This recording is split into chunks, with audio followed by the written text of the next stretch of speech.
नमस्कार दोस्तों, हाल ही में एसएससी ने अपना एक एग्ज़ाम कराया है। इस एग्ज़ाम में धांधली और लापरवाही की सारी हदें ही पार कर दी।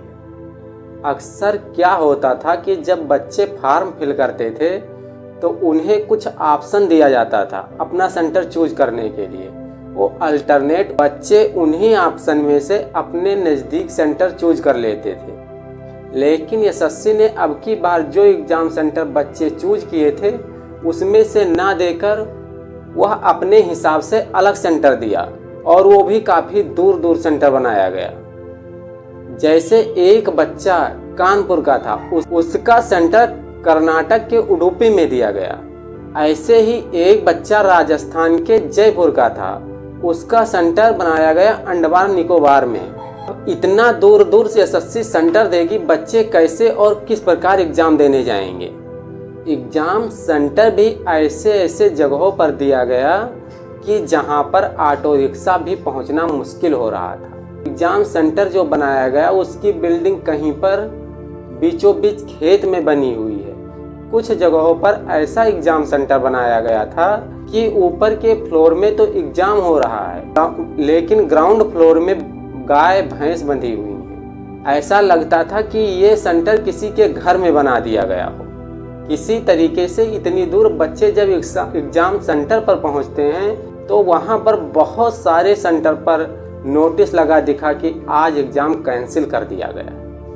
बताओ, इतनी दूर से बच्चे गए हैं, किसी तरीके से पहुंचे हैं सेंटर पर, और वहां पर पता लग रहा है कि एग्जाम कैंसिल कर दिया गया। मोबाइल पर कोई नोटिफिकेशन नहीं दिया गया, ये जाकर सीधा एग्जाम सेंटर पर ही पता चला।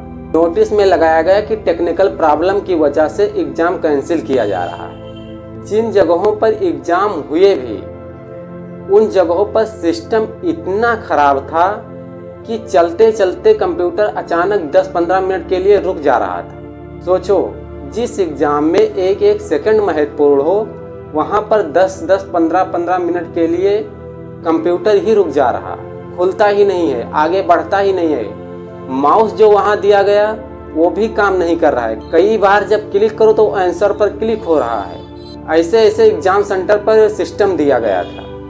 हर चीज इतना थर्ड क्वालिटी का था कि जो बायोमेट्रिक कराया जा रहा था वो भी सही से नहीं हो रहा था। बहुत सारे बच्चों का बायोमेट्रिक ही नहीं हुआ, जिसके कारण वो वापस लौट आए, और जिनका होता भी था उसमें बड़ा समय लगता था, इससे लेट भी हो रहा था। सही समय पर एग्जाम शुरू नहीं हो पा रहा था और सही समय पर खत्म भी नहीं हो रहा था। एसएससी हर बार क्या करती थी कि एग्जाम डेट आने से 4 दिन पहले एडमिट कार्ड जारी कर देती थी, लेकिन अब की बार ऐसा नहीं हुआ। जब 2 दिन बचे तब एडमिट कार्ड को जारी किया गया। अब बताओ, कब बच्चा रिजर्वेशन कराएगा, कब सीट कंफर्म होगी और कैसे वो जाएगा एग्जाम सेंटर पर। बताओ, इन सब के बीच में बच्चा कैसे एग्जाम देगा, क्या प्रेशर रहेगा उस पर। एग्जाम का वैसे ही प्रेशर रहता है, ऊपर से ये सारी चीजें।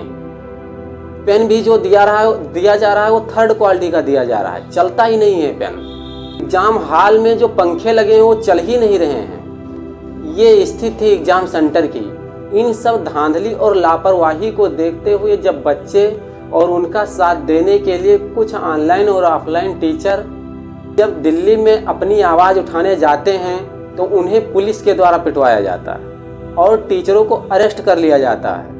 उन्हें बस में बिठाकर दिल्ली में घुमाया जाता है ताकि आवाज़ को दबाया जा सके। ये सब कैसी धांधली है, कैसी लापरवाही है, ये कैसा लोकतंत्र है जिसमें आवाज़ नहीं उठाया जा सकता, बच्चे बोल नहीं सकते, अपनी पीड़ा बता नहीं सकते। बात यह है कि एसएससी का अपना कोई सॉफ्टवेयर नहीं है, इसे अपना खुद का सॉफ्टवेयर डेवलप करना चाहिए और खुद एग्जाम कराना चाहिए, क्योंकि इतनी बड़ी संस्था है, इतनी सारी भर्तियां कराती है, इसका अपना खुद का सॉफ्टवेयर होना चाहिए। एसएससी क्या करती है कि अपना एग्जाम कराने के लिए किसी अन्य कंपनी को ठेका देती है। जैसे पहले एसएससी का एग्जाम टीसीएस कराती थी और टीसीएस को हटा करके अब की बार यह ईडीक्यूटी को दिया गया।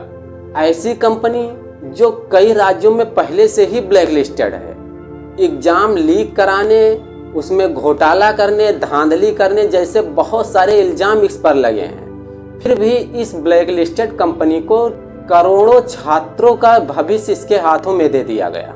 सब जानते हुए भी इस पर सरकार को, एसएससी को स्टूडेंट की बात सुननी चाहिए, उस पर गौर करना चाहिए, वो क्या चाहते हैं पूछना चाहिए, ना कि उनको पुलिस के द्वारा पिटवाना चाहिए या टीचरों को अरेस्ट कराना चाहिए। ये बहुत ही गलत कर रही है सरकार, पर ध्यान देना बहुत जरूरी है। आप लोगों का इस पर क्या राय है, कमेंट बॉक्स में जरूर बताएं। धन्यवाद।